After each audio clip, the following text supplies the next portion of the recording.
I don't know if this has come up on the podcast before, and Okay. I don't know if it was memorable enough to you guys to remember, but I've definitely told you about this website called applerankings.com. Yeah. I think we've done an intro with applerankings.com before. Okay, well, I'm going to tell you my one anyway. It's fall, so you should tell me about your Apple rankings. Yeah, well, the number one apple on applerankings.com is the Sweetango, and my grocery store recently got Sweetangos grown in Canada, so I am, like, living the fancy apple life right now. It's pretty great. And, well, you're bearing the lead. Are they the best apples you've ever eaten? They're pretty good apples. They're pretty good? Okay. They're pretty good. Like, yeah. significantly better? Like, significantly better than several other kinds of apples.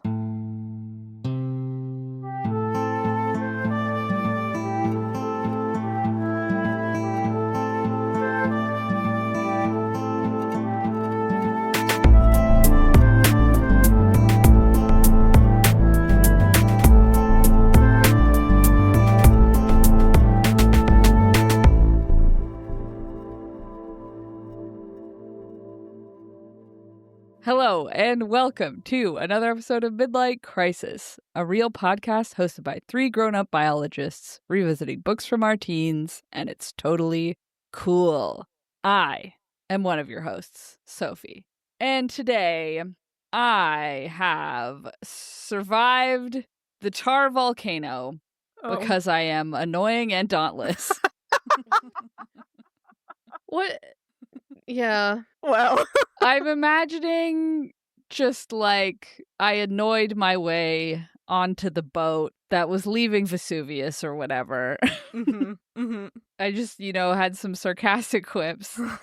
Yeah. Yeah, you were the comic relief character, so you can't die until the end. Exactly. When you get a wound in the final battle that makes you dramatically die after everybody's happy. Yeah, and it's right after the main character has realized that secretly I'm covering for a deep wound and trauma with my comedy. Yeah, exactly. And they'll be like, wow, Sophie was actually like a really amazing person. It's too bad that she sacrificed herself to save us from whatever happened after the tar volcano. After the tar volcano, yeah. Yeah, I assume some sort of noxious gas that came out of the volcano.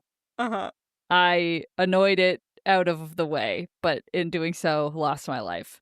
Wow. But that's later, because right now... Yeah, I was like, I survived it. You're alive. I survived the tar volcano. I know there's a prophecy out there.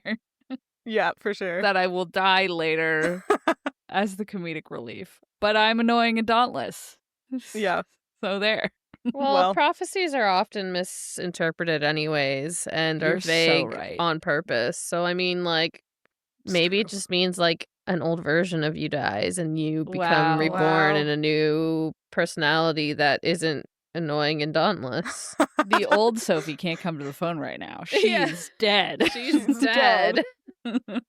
Maybe the prophecy actually means that I will fall in love with the noxious gases. And then ever after. For sure. I think that's like legit kind of how like a prophecy was misinterpreted in like a book I just read.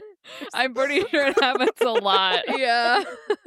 That's probably why it's fresh in my brain. Maybe the prophecy is actually not that the whole world will turn to ash, but that it will turn to me, Ash. Me, Ash Ketchum. Maybe the real prophecy is all the friends we make along the way. Wow, so right. Mm-hmm. Anyway, that's me. Who are you guys, and how did you get to be here today? My name's Sam, and today, over the last whatever, when this happened, I survived the boiling water collapse because I am a princess and have a collection of weapons hidden upon my person that I take out one by one when someone asks me to remove my weapons. Nice. Every time that one comes up, it's going to be the best. It's never going to not be funny. Well, it was the perfect combination of princess and that. So is kind of exactly you as a fantasy book character. Your vibe for sure. Thank you. That's so sweet. Yeah. Mm-hmm. Mm-hmm. Everyone's like, oh, she's a princess. She can't do anything. And then you're like, here's 7 swords that I have concealed upon my person. Yep. I wish. That's so cool. I hate that my sword fighting classes that I tried to take were full of men. That made me uncomfortable. Yeah. We'll have to find new, better sword classes. New, better sword classes. Yeah. I do like that you survived a boiling water collapse, which implies that, like, one of the laws of the universe was broken, where water no longer boils, I guess. Yeah, I kind of was like, I don't know how I interpreted it. I was like, or there was a lot of boiling water boiled over. So okay, yeah. The oceans boiled, and so the world collapsed. It doesn't make a lot of sense. Yeah, after the tar volcano, the oceans boiled. Yeah. Okay. I think I imagined it as every cloud suddenly becomes boiling water and falls to Earth. Also could be that. Oh, but that's also good. Don't know if that's like collapse as much as just rain. Yeah. Well, yeah, you know when the water falls from the sky, we call it a collapse. You call it the cloud collapse? The water collapse. Oh no, it's water collapsing outside again. The water. Dang. Wow. I have a normal brain, so then when we got into what would collapse underwater, I was like, oh, like a collapse of like an underwater shelf, like the Burgess Channel. Oh. Yeah, for sure. Yeah. Yeah, that's what everyone thought of first. Yeah, definitely. Yeah. Wow, how fun. Happy to have you here. Glad you made it. Alive. Yeah. What about you, the last one? How did you get to be here today? This is an interesting coincidence because I am Hannah and I survived the boiling water fusion. Oh, no. Because I am anemic and also I am Jonathan Christ. I feel like the second one is perhaps more relevant than the anemia. Yeah. Well, you're anemic Jonathan because Christ. you have the nails on your hands and stuff. Yeah. Or was that your brother? No, that was Jesus. Oh, my name's Jonathan. Yeah. Oh, I get you guys long confused. Lost brother. Yeah. I get you confused all the time. Born to Sarah. Yeah. I don't know. I was like, what's another religious name? Sarah's a religious name, Sarah, right? for sure. Sarah, for sure. Okay. Yeah. It's the sequel to the Bible. Yeah, exactly. Bible 2. The Bible Jonathan 2. Boogaloo. Electric Boogaloo is where you're in it. Yeah, it's all about me. Yeah. Oily John. So I went so like the boiling water, I guess the collapse is probably more like a star collapse. Yeah. And then if it did then fusion. Fusions. Yeah, it seems like. Okay, so that was sort of a bigger apocalypse than I was imagining. Yeah, so did Sam survive the fusion part? Oh boy, I guess so, because she's here. She's here. Wow, good job, Sam. Okay. Did I survive the collapse part? I must have if I survived the Same answer, I guess. The confusion. I feel like the fusion caused the boiling water. Oh. That then caused the collapse. Because I don't quite know how I don't think I survived the collapse. Works. No one does. Yeah. Only At dragons. least with fission, you use water as like a coolant in the reactors. Oh, yeah. That's true. So if the water boils, then it can't cool, and then you get nuclear but there's like things called runaway. There's like boiling water reactors. Like that's a thing. Oh. Because boiling water is still cooler than the nuclear. I cannot explain to you anything about it because it has been about 5 years since I worked for a nuclear engineering company. Yeah, fair. And, a lot of it has left my brain, but I do remember that boiling water reactors was a thing I heard a lot. So that exists. Yeah. And that's all we know. Yeah. Did we decide dragons were doing fusion or fission? I think fission. I don't think has fusion can we not do been done fusion yet? Is that the one that we can't do yet? We can do fusion. It's just they haven't been able to do it outside of like a bomb. Oh, right. Cold fusion is the thing we can't do. Yeah. Yeah. Did Saphira was? I feel like it was fission because there was something. I think it was fission. The byproduct of it was like something she exhaled, wasn't it? The fire. The fire. Oh, the fire. Yeah. Perhaps the fire. Something she exhaled. Right? So she like fissioned something to break it down. Is it boiling water? Who could say? Is boiling water? Was it anemia? It's hard to say. I think you're right.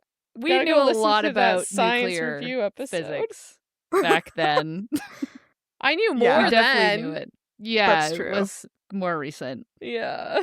Maybe I'll look for a job in a nuclear fission research center so that I can help. So, yeah, for the podcast. For the podcast. No, you're right. That would be irrelevant because we're not reading that one anymore. I need to learn about genetic engineering. Nope, that's another past one. It's going to be in this one too, though. Oh boy. Anyway, wow, speaking of this one too, though. Yeah. The reason, of course, we have all survived apocalypses and have entered into this dystopian world that we're in now is because we are reading The Hunger Games by Suzanne Collins. Woo. And as always, we have read one chapter of the book this week, and somebody's going to tell us what happened in it. Not me, because I almost forgot. Not me. It's me. Wow. Okay, in Chapter 2, Katniss volunteers as tribute. The crowd refuses to cheer for her and does the iconic three-finger salute instead. And Haymitch drunkenly crashes the party on stage long enough for Katniss to get her reactions under control. Then Effie reaps the boy tribute, Peeta Mellark. And Katniss recounts the story of how she and her family had been starving to death after her father died in a mining explosion, because this is a fun and exciting time for everybody. Yeah. Until Peeta deliberately burned 2 loaves of bread and threw them to her. Katniss hates owing people, but at this point she thinks that a thank you will come across as a bit insincere when they're about to go fight to the death. Yeah. Yeah. Fun. Wow, what a good time. A good time.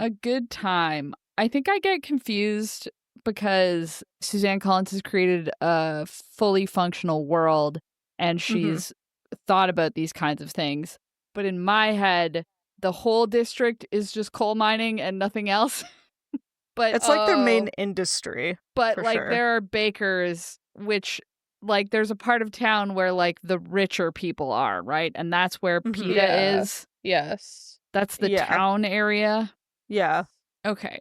And so the very like poor there are area. Still other jobs and functions within the district, but like each district has like one major function to serve the capital. Right. And then I think the rest of the industries are to like serve other people in the district. Right. Yeah. Okay. That sounds right. Mm-hmm. Yeah. Cool. So yeah, there's the poor people who work in the mines and the less poor people who have houses with backyards. Yeah. And a dog. Someone I noted has a that dog. too. Peeta There's has dogs. A pig. Yeah. There is a dog. Oh, right. I forgot. Yeah. Because last time we were unsure if dogs existed anymore as pets.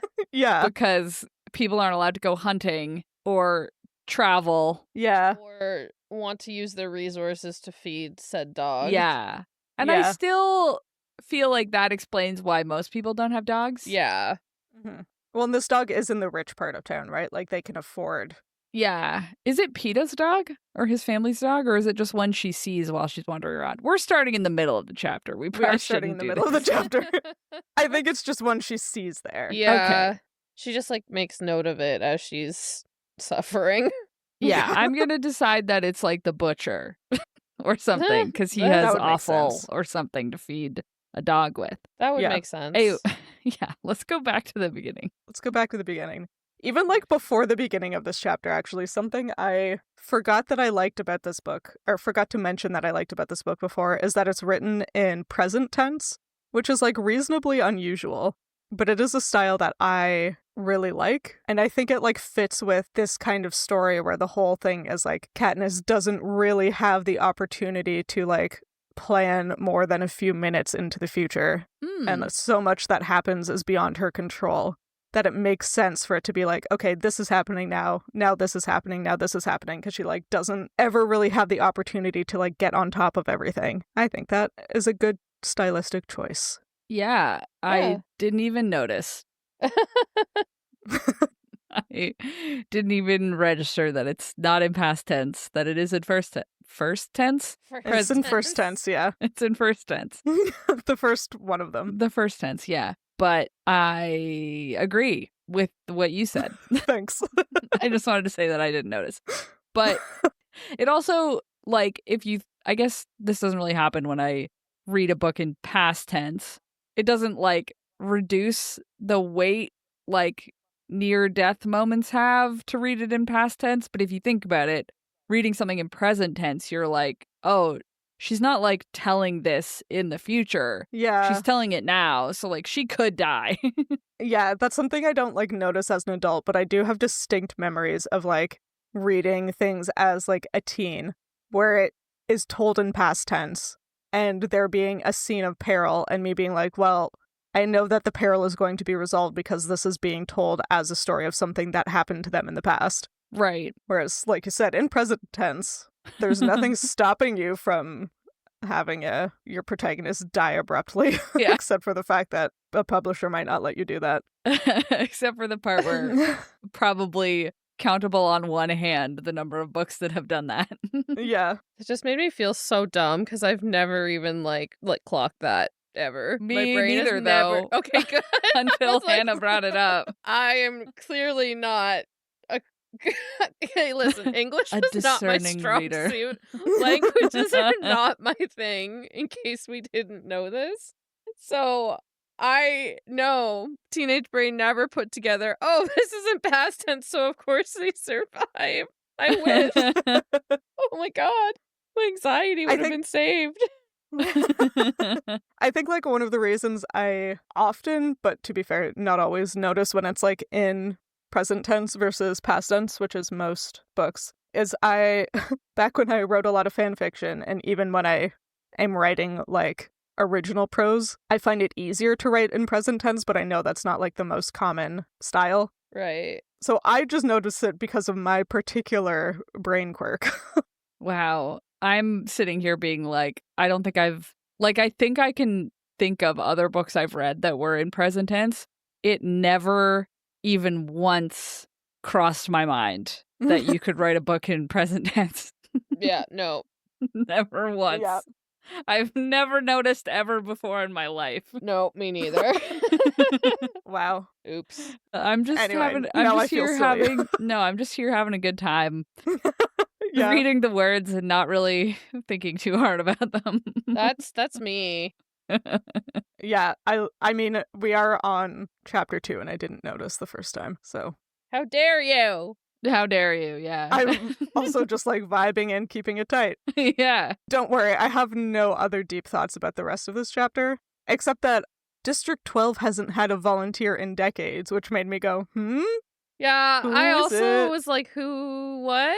Yeah, I was like, I don't think on paper we've seen No, a I don't think volunteer so either. So I'm interested about that, because I feel like a lot of, even within just these 2 chapters, a lot of the callbacks, not even callbacks, but some of the like history stuff, we've been able to like trace back to some of the prequel books.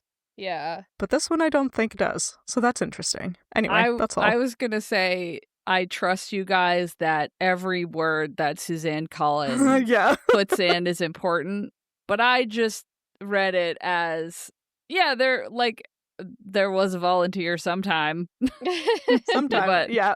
It might not be that important. I don't think it is that important. I think the point is that, like, yeah, it may or may not have happened before, but, like, not for a long time. Yeah. Like, there might not even be any confirmation that it actually, like, ever happened. Yeah. It could just be it might not even matter. Yeah. Suzanne Collins would be the person to write a book about this one line, though. Yeah, well, she is. Yeah, now knowing how she is, yes. Yeah. Yeah. Yeah. Although, another thing I will say from, like, only having watched the movies recently and not read the books is I didn't remember that the person being selected for the Hunger Games was referred to as the Reaping Winner. I know, I forgot that too. Fucking sucks. Yeah. That's fucked up, my guy. Yeah. Like that. Yeah. I also Yikes. just, like, forgot, like, just how, I guess, brainwashed Effie oh my god, is. yeah. Because, like, because again, the only I read these in 2020, so it's still 5 years ago. But in Sunrise and the Reaping, like it's still like it's 50 years in, but like it's not to this point where like and now the propaganda is so ingrained in her that like she truly sees it as like these people being winners and it's a joyous occasion and it's fucked up. Well, it's like it's interesting that like in other districts, it seems to be the same thing, right? Where like, because Katniss references here that like in other districts where like winning is good thing. I can't find the exact spot, but like then you have a lot of volunteers.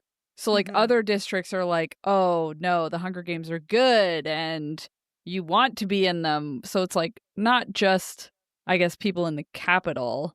It's also some of the other districts. I'm guessing, isn't it like 1 and 2? Like, aren't those like the ones? Yeah, where... 1, 2, and 4.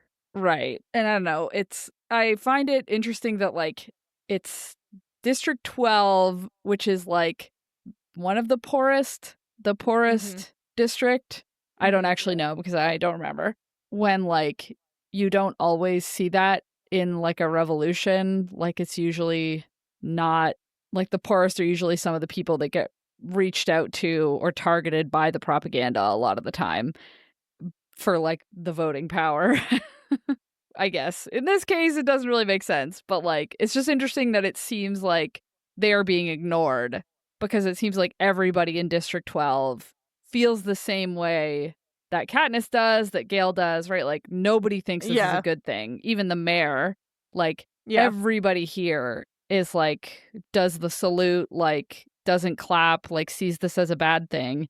And it's just interesting that they would ignore an entire district. I guess they assume that it's under their control. Yeah, I wonder, because with the career districts, like what they call the 1, 2, and 4, where there's like volunteering and it's seen as a privilege to go into the Hunger Games, I think they have like a closer tie with the capital, and I wonder if it is to do with like the kinds of goods they produce. Like District 12 is resource extraction, right? Yeah. And I just looked it up because I cannot for the life of me remember. But districts 1 and 2 are luxury items and weapons, respectively. And those are like makes items. Sense. Yeah, they're items that require like skilled labor and are not like necessities, really. Right. And yeah, I guess not just raw resources. You wouldn't want the people that are making them or have them to, like, you want to appease them, kind of. Yeah, like those are people you want to be more on your side so that you get to have their goods, as opposed to someone like District 12 that is mining, or District 11 is like agriculture, where it's like, yeah, you got to do it anyway, and like there's not really anything you can do about it. Yeah. Which does make it interesting that District 4 is one of the career districts, because they're fishing, and like that's resource extraction as well. Although fishing is like a difficult industry to control. Yeah.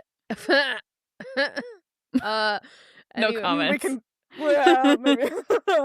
I think, yeah, 4 is weird though, because like I think it is weird. It's just because I feel like it's because like it's a hardy, like not that coal mining isn't like that the other ones too aren't, but like I don't know. I think it's just kind of implied that like District 4 kind of is like they toughen them up or something. I don't even know. I don't know where I was going with that. I kind of lost my thought as I was talking. No, I see what you mean. Yeah, like they're paying more attention to District 4 or like being more involved.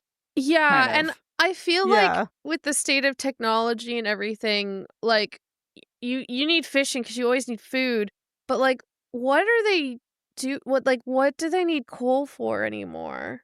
Like if we're basing it off the movie and like that, are we assuming that all their energy is burning coal? I assumed it was going to other districts, like the other poor districts. Like that's how the poor districts are. Yeah. Like Katniss says that the coal, like their stove had no coal or whatever. So like, yeah, I'm sort of assuming it's like they mine coal to give District 12 something to do that's terrible. And they use it to like cheaply provide some energy to probably the poorest districts. So and that's probably why like they don't put any extra effort into 12, because all 12 is doing is to keep the other districts going. It's not really benefiting the capital at all in any way. Whereas like fishing maybe directly does, so does weapons, and so does luxury. And then I feel like it's implied the only reason 3 isn't a career district is because it's for all the quote unquote smart people and not necessarily like jocks, if that makes sense. Yeah. Right, yeah. Whereas that makes sense. 1, 2, and 4 are the quote-unquote the jocks. jock districts. Yeah. And 3 are, like, the smart ones, because, like, the ones who win from 3 always win, like, through their strategy, not through their, like, brawn. And then after that, but then my theory kind of doesn't work, because livestock is, like, District 10, and they don't treat District 10 very well either. Or is it 11? 10. I think it's 10. 10 is livestock. Yeah. 11 is agriculture. Yes. And they don't treat them well either, which doesn't make a lot of sense. Which doesn't... Yeah, so that kind of disputes my theory. I don't know. Well, I think... yeah. I mean, like, I think anything that is a lot of, like, physical labor, like, is going to destroy your human body, which is primarily... I mean, I guess fishing also is. But, fishing like, also is. Coal and agriculture are up there.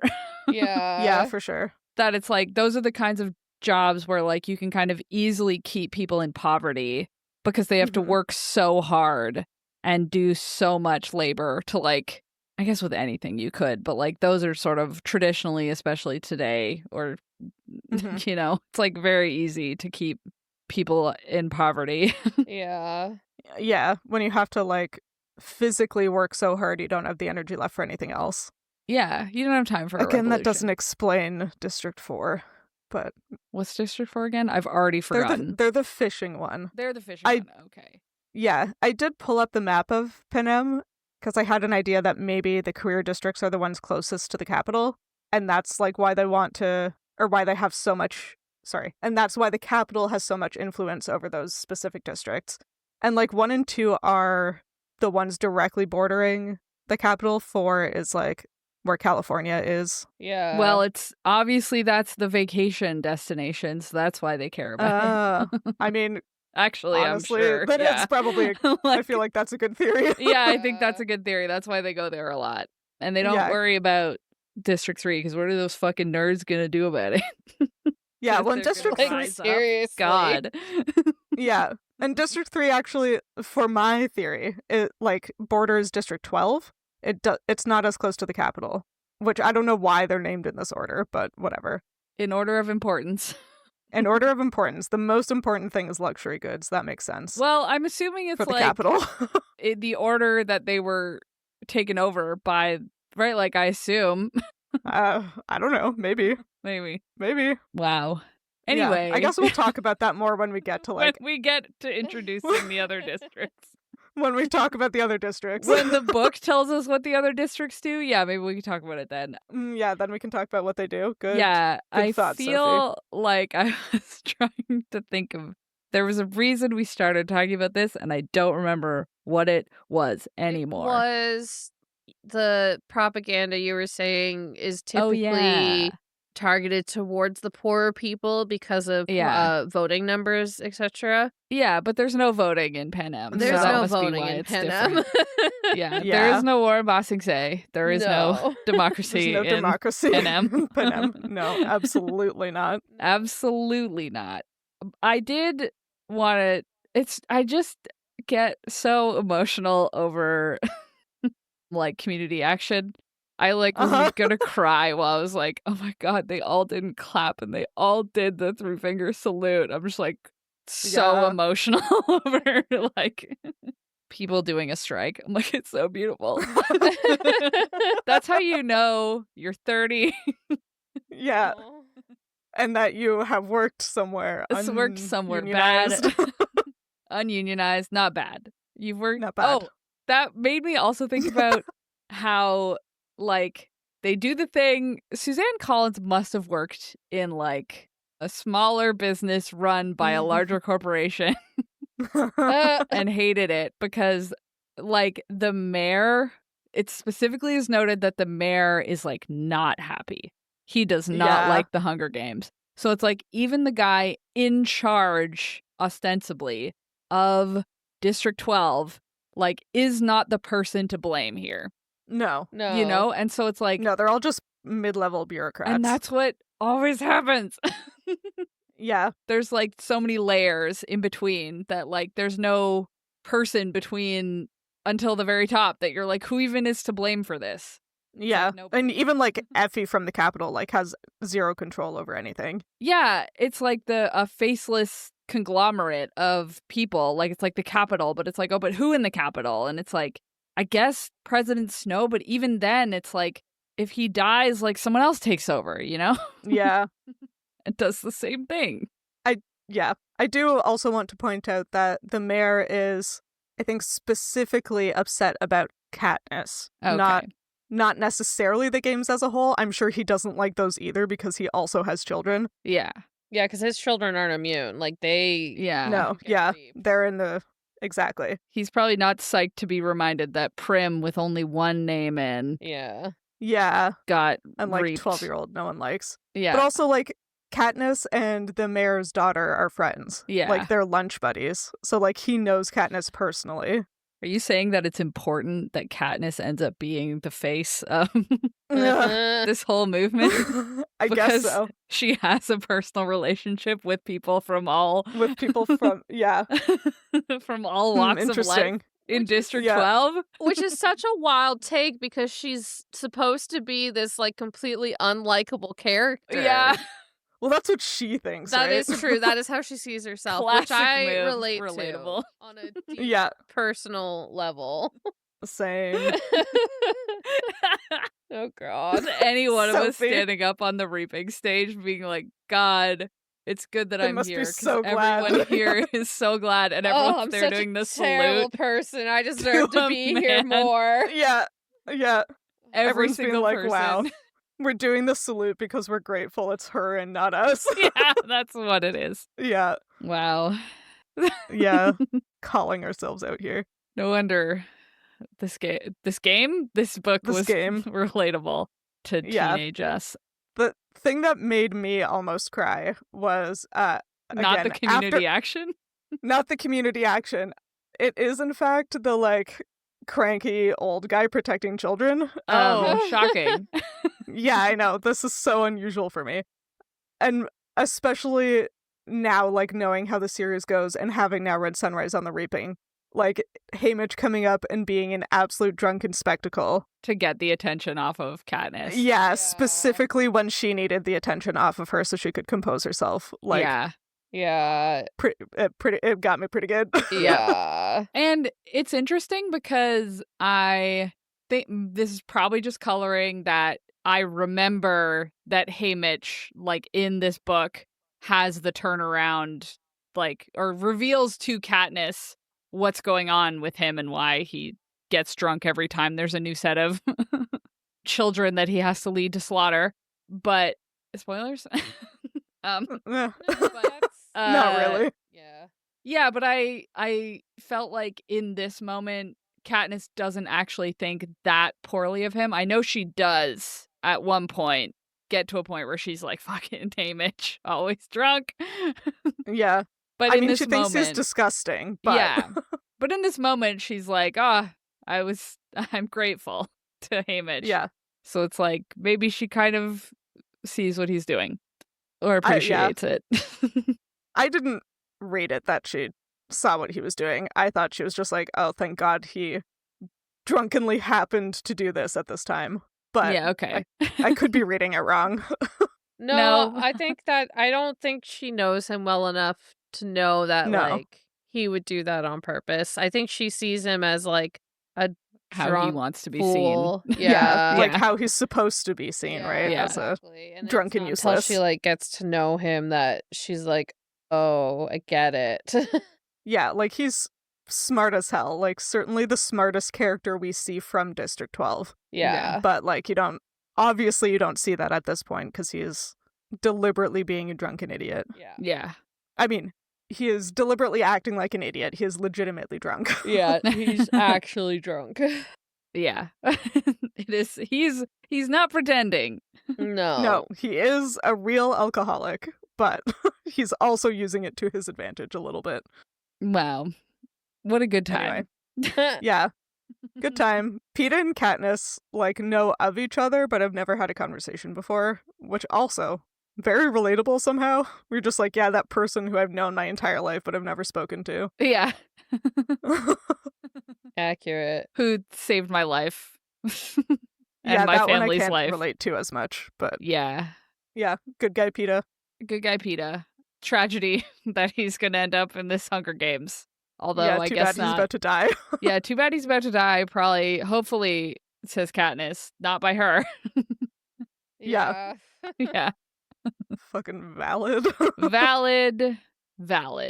I wanted to talk about the three fingers salute. Okay. For just a second. Well, because I was like, where did she get this from somewhere? Yeah, because I guess I assumed this was right before, but it actually is after PETA. Should we keep talking about PETA for a second? No, just go for it. No, fuck PETA. We can keep talking about PETA after. We'll have plenty of time to talk about PETA. Oh, PETA bread. PETA bread. I just wanted to talk about that. I was like, oh, did this exist before? And then almost immediately after I looked it up, I was like, probably in some form, but it definitely exists now, and it definitely is used in a lot of pro-democracy movements. Yeah. Yeah, it's I guess I didn't fully know this, but it has been used in like many movements since the Hunger Games movie came out. Damn. Like by protest groups, like protesters like Thailand, Hong Kong, Myanmar, Cambodia, like all of these movements in these places have used the Hunger Games salute in like pro-democracy protests. And I guess like I don't think Suzanne Collins has like said that she was particularly inspired by anything, but a lot of people say that it like looks a lot like the Scout. Like the Scout sign and salute, which is like just at your shoulder. And then I guess there's a Ukrainian salute. Oh. That looks like it because the Ukrainian coat of arms has a symbol on it called the trizub, and it looks like a trident, kind of. So it's a salute that like resembles that. Oh, yeah. Okay. So it's sort of like that. And then I tried to look up if like Suzanne Collins had any Ukrainian anything, and no. So it's like, she probably just made it up. Can you imagine just making it up? Whoa. Wild. But while I was, this isn't a fun fact, but I guess it's not really even relevant. Well, I just wanted to say while I was looking up Suzanne Collins, I was like looking through various profiles about her to be like, is she Ukrainian? Uh-huh. She's not, but she lives in Sandy Hook with her kids, and she was living there when the Sandy Hook shooting happened in the elementary school. Her kids were not at school there, but it's just like a very notable, horrible event that happened, and it's just like, it's like violent and dystopic. Yeah. Interestingly. Although that was 2012, so it was after she wrote the Hunger Games. But, child violence in her later books continues, too, turns out. Yeah. Anyway, that's just some fun facts. Just like a fun fact for us all to enjoy. Just like a fun fact for us all to enjoy. Anyway, it's like probably grasping at anything. I'm trying not to do anything at all. Anyway, I did some math, and it sounds like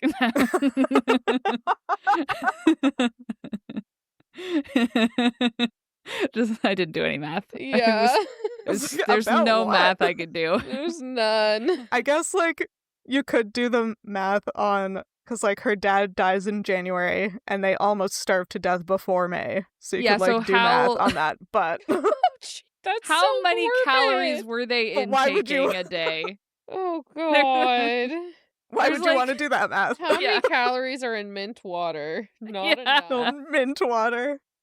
I was like, when that one part where it says that like they didn't have anything to eat, for 3 days they'd been eating boiled water with mint in it. I think it like my ebook broke between boiled water and with mint leaves, and I was like, they were just eating boiled water. That's not food. Not a meal. No. I mean, it's not food if you add mint leaves to it either. It isn't.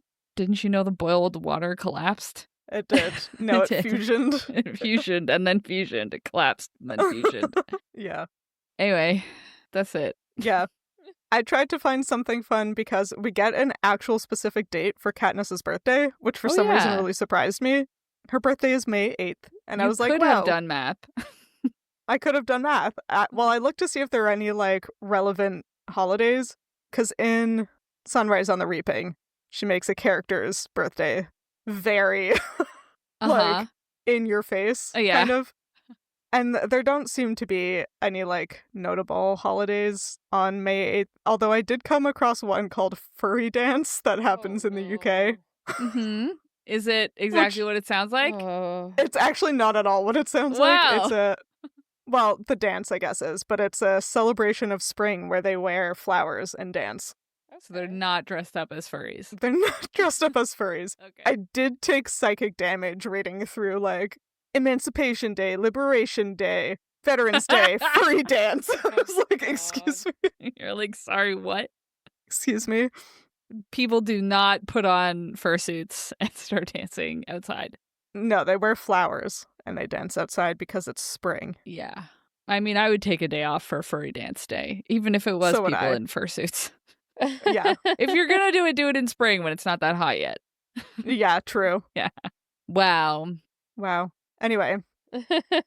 Yeah, the day that, like, Peeta saves Katniss's family's life by giving them 2 loaves of burnt bread with raisins. Yeah. Or, sorry, the day after that, Katniss, like, realizes that she can, like, forage and hunt. So, like, this is not just, like, a give a man a fish. It is also the, like, teach a man that she already knows how to fish and therefore can eat fish for the rest of her life. Yeah. Metaphor. It's give a man some nutrients so that their brain works again. Yeah, exactly. And then they can think again. And then they can think and come up with a plan. Yeah. So, like, Katniss really associates Peeta giving her this bread with, like, the turning point in her rock bottom. Yeah, like literally saving her entire family's life. Yeah. Yeah. Which, like, doesn't come across as much in the movie. You're like, wow, he fed her. But it doesn't portray the, like, wow, he fed her, and that gave her enough energy to, like, survive the next 5 years until she goes to the Hunger Games. Yeah, those are the things that are hard to convey in a movie without just having characters monologuing. Definitely. With Katniss going home and being like, wow, now that we have this bread, I realized I can hunt. Yeah, exactly. But yeah, it's even more of a poignant or an important moment than I thought it was. And this one chapter establishes how Gale has saved her life basically one time. Yeah. Or, I guess maybe Did you read ahead? No, that was at the beginning of the chapter. But I just assumed it was Gale, where she's talking about when Prim gets chosen. And she's like, one time I was in a tree and then I almost fell out. And then a boy from the seam, I started to fall and he caught me. And I assumed that was Gale, but I realize now it doesn't imply that anywhere. No, that's someone else. But Gale is the one who, like, gets Prim out of the way. Right. Because obviously Prim is pretty distraught that Katniss is volunteering for her. And Gale is the one who, like, goes and grabs her and kind of removes her from the being a spectacle. I see now. I thought that the sentence, someone is gripping my arm, a boy from the seam, and I think maybe I started to fall and he caught me, was her still in the tree. And I was like, who else would be there other than Gale? I was going to be like, wow, in this one chapter, it establishes how important Gale is to her in her memories. And then it's also Peeta. No, that happened in the previous chapter. Doesn't do that, but it's still a good chapter. Gale is going to take care of Prim, and that's what matters.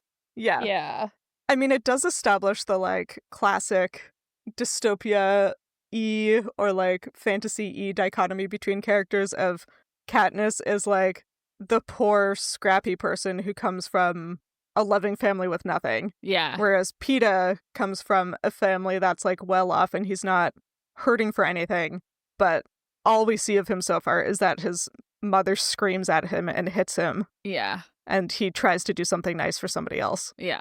So they have that dichotomy going. Wow. A classic. A classic. And of course, this is where it is established that Peeta's been in love with her the whole time. Yes, he keeps looking at her. He's always looking at her. And Katniss is like, it's this fucking guy. And Katniss is like, it's because I'm so poor and ugly and hateful. That's why he keeps looking at me. Wow, that's so relatable. She's like, the only reason is because he feels bad for me, probably. Yeah, he regrets giving me this bread because he probably got beaten for it. Yeah.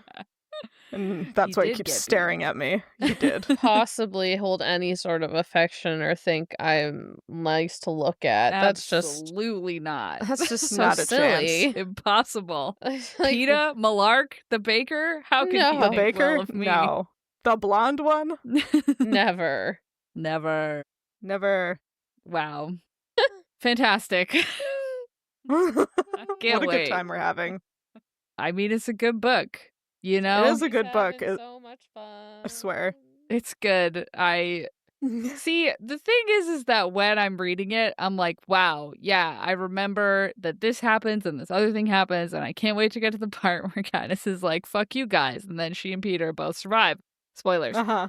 But, Whoa. but then when we talk about it after, and I have to acknowledge the fascism of it all, then I get sad. Yeah. Yeah. So it's not the book, it's the podcast. Yeah, it's actually us. actually We're the us. problem. But it ends on a hopeful note, because Katniss has realized that she can eat dandelions to survive. Just don't look at the last paragraph. Yeah, but haven't you heard the odds have not been very dependable of late? It's true. They haven't. The odds are not in her favor. No. Maybe they are. Who knows? Oh, wow, maybe we'll on that find note, out. should we guess what's going to happen next? Let's. I guess so. Wow. All right, chapter 3. The moment the anthem ends, we are taken into custody. Oh, she's being arrested. That's what you do when people volunteer for your fun games. You take them into custody. That's how you know you have a good thing going on. Yeah, you're a real winner. Yeah. Congratulations, you won. custody. Arrested. Arrested. You won the reaping. Now go to we're jail. going to forcibly remove you. Go to jail before extended death. Yeah. Great. You love to see it. How old are they again? 13? 12? They're 16. 16. Oh, well, then it's fine. Yeah. Yeah. They're going to juvie. Yeah. For the crime of being poor and unlucky. Yeah. Yeah. Anyway. This is going to be the part where they say goodbye to their families, which is fun for everybody. Oh, do they get to do that? That's exciting. Yeah. I thought they do get to do that. I was like, then they never see their families again. No, they get their final goodbye. Wow. Is that televised? I think it is, but I can't remember. It probably is. Why not? It's gotta be, because it's like an emotional moment. Yeah, I feel like and vultures like me would want to see that. Yeah. Emo. Well, Katniss and is then gonna get the pin. Yeah. Oh, is that from the mayor's daughter? From the visit. Yeah. Uh-huh. Wow. And then do they also talk to Haymitch and then he doesn't really help them at all? Do they get hot in the next chapter? I feel like I forgot what we were doing and I was like, it is summer, so maybe it gets hot. No, don't they have their makeover scene? Surely not this quickly. I think maybe. It's gotta be this quickly. Things happen fast. I think it's Things the do next happen fast. chapter. My prediction is that they get hot in the next chapter. I think it's just going to be the family visits, and then at the end of the chapter, they're going to be on the train to go to the capital. Okay. And then they'll get hot in a chapter or two. Yeah, my only guess is that they get hot. I don't remember anything else. I mean, I bet the train has air conditioning, though, so they'll be okay. No? You don't think so? Not for District 12.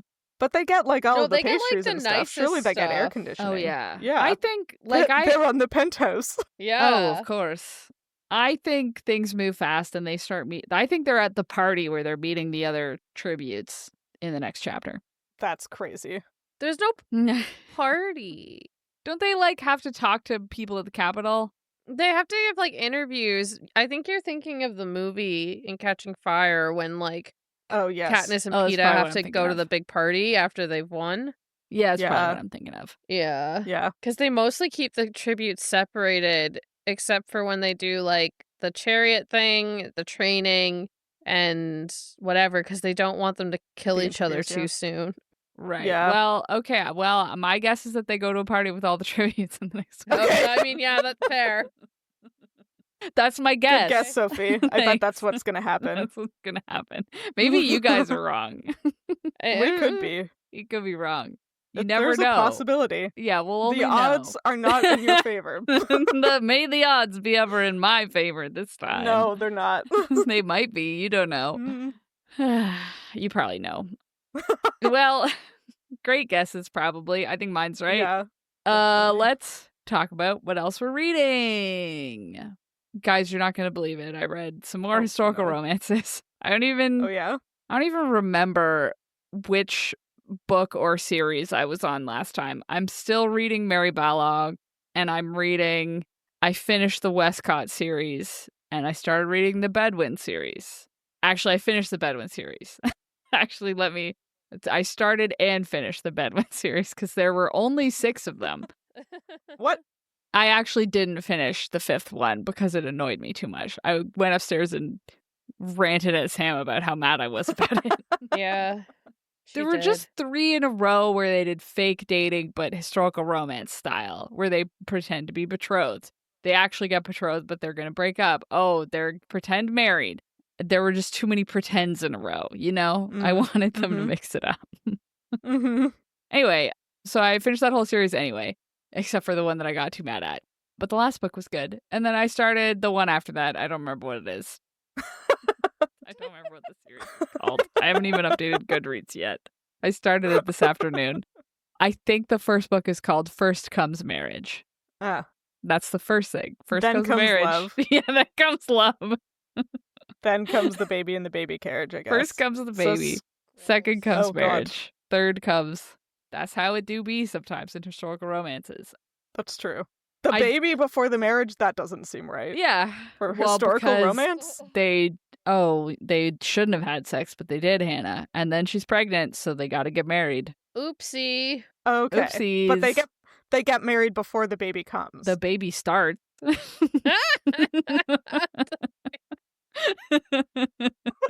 Yeah. Just saying the process has started. That will culminated baby. Jesus Christ. Jonathan Christ. I feel like I started some other book, but I haven't updated my Goodreads, so I don't remember what it is. Yeah. Anyway, that's all I've been reading. What about you guys? I'm still getting my way through my chaotic, 8 books I've had on the go since, I don't know, June. But I did finish, what's it called? Heavenly Bodies? Heavenly Bodies. Great. Yeah, it was very weird. I don't know. I was listening to the audiobook and I liked it, but then I would zone out for 10 seconds and the plot would be different. And so it was very hard to follow. Oh, yeah. I hate when that happens. Yeah. And then I was like, is this a me thing? And I saw other people saying the same thing. So I was like, okay, I feel validated. So anyways, it was fine. And then I started listening to The Temple of Swoon by Joe. We're both on the same track, what a good apparently. title. Yeah, this is the sequel to Raiders of the Lost Heart, which I read last year. Oh man, yeah. So, it's just a really silly adventure rom-com, and they're actually looking for the Temple of the Moon, or the Lost City of the Moon. Oh, but Temple of Swoon is why are there always snakes, etc. Yeah. Did you have an issue with the first one? Because I'm trying to think of why I didn't immediately pick it up after you read it. There wasn't any issues. It was fine. It's silly. I just was okay. I wanted more of the actual National Treasure vibes.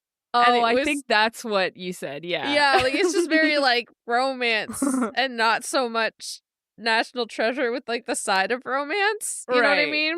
So yeah, okay. Yeah.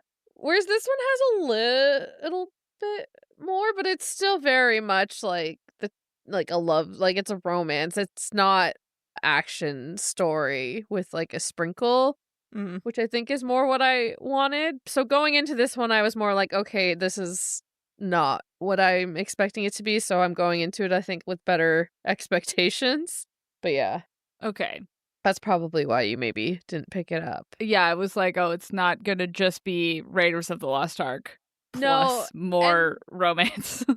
And they're like very silly. Like it's not very like believable like treasure hunting, if that makes sense. Like right. I don't know, like things like Da Vinci Code and like National Treasure, like I don't know, at least me. I don't know about you guys, but I'm very gullible. But like there's a part of it that you're almost like, oh my god, like is this real? Like there's actually a map on the Declaration of Independence. Like that could be a thing. They could have done that. Whereas this one, like, you're just kind of like rolling your eyes. You're like, okay, okay, you like found a thing that no one found. Blah blah blah. Yeah, when they take themselves like internally seriously, right? Like, yeah, they're not making fun of themselves in the movie. Yeah. You know? Yeah. Like, that's why you're like, you can suspend your disbelief to watch National Treasure because you're like, wow, these people are like, no, this is for real, though. Yeah. There's I have part of you down... that's like, yes, this could for sure happen. Yeah, you definitely found an ancient mummy and he's coming back to life. Child me for sure thought Mary Magdalene was underneath the Louvre, okay? Like, whenever I read the Da Vinci Code, I was convinced, like, Mary Magdalene didn't know was enough the Holy about Grail, the world okay? to know which parts were not real. Maybe that's the difference. I read those first as a kid. But anyways. I have put down romance novels because they're too silly, which seems... It has to be a pretty high bar of silly for me to put them down. Yeah, I guess they're not bad. Yeah. They're a little silly. That's a good warning, though. Yeah. Anyway.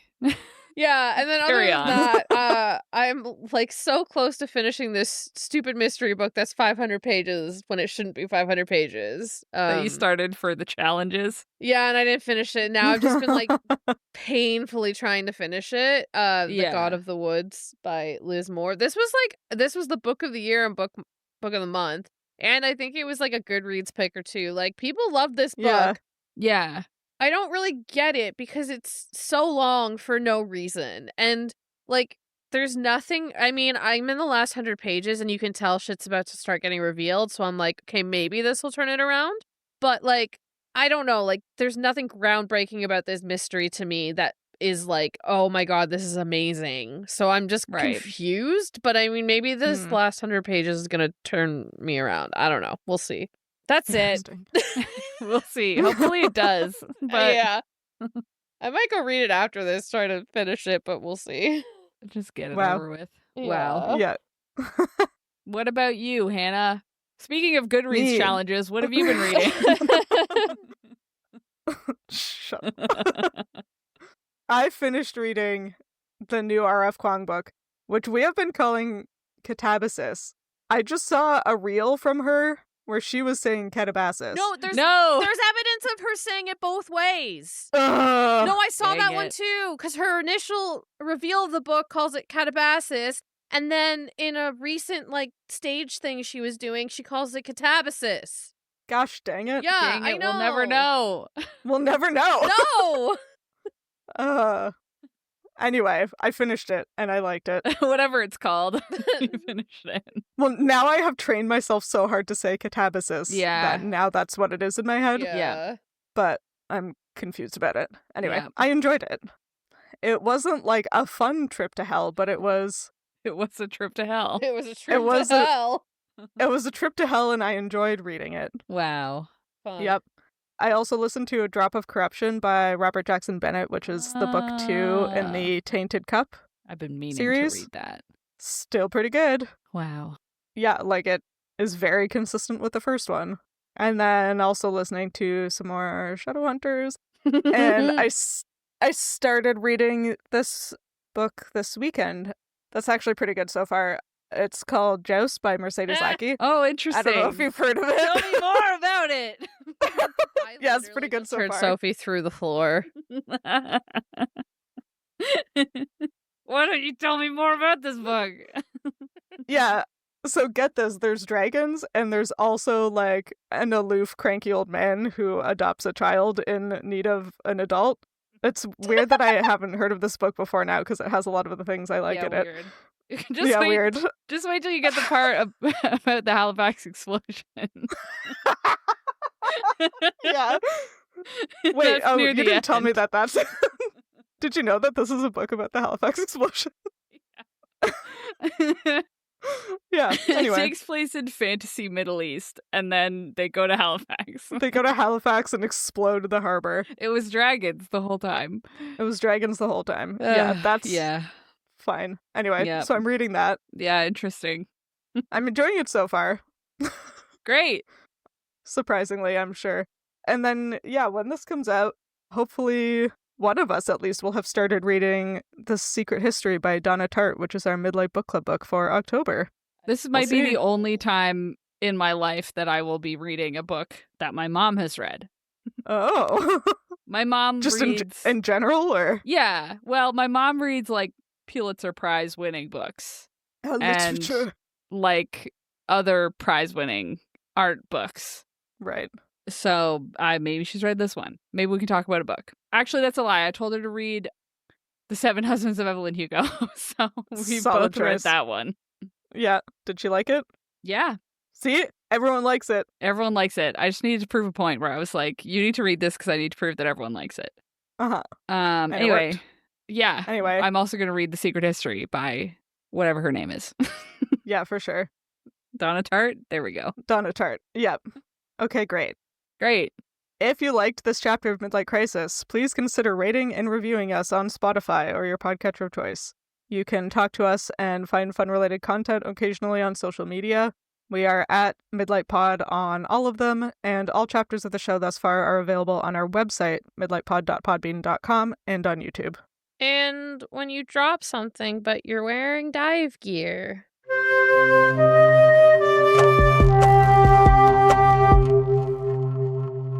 I didn't pick it up for fear I would keel over and be unable to regain my feet. It's so true, though. It's so true, though. Or my fins. Usually it's my fins that I do drop and then have to pick up. Yeah, I do drop my fins a lot. And then you're just like lying on your back, putting your fins on, rolling into the water. That's me. That's been me one time too, but then I had a panic attack and like couldn't keep going. Yeah. And like, this is my first rodeo, and I was like, no, I hate this. Get me out immediately. I also slipped and fell, so. Oh no. Diving is so fun. About 1 out of 3 times you get in the water, everyone has a panic attack, or you hurt yourself, or you embarrass yourself, or you just feel bad at the end of it. The thing is, the diving part is fun. It's always the getting in or out of the diving that gives me the panic attack. Oh, that's what I tell all my students. Being in the water is great. I love spending $200 to have a panic attack.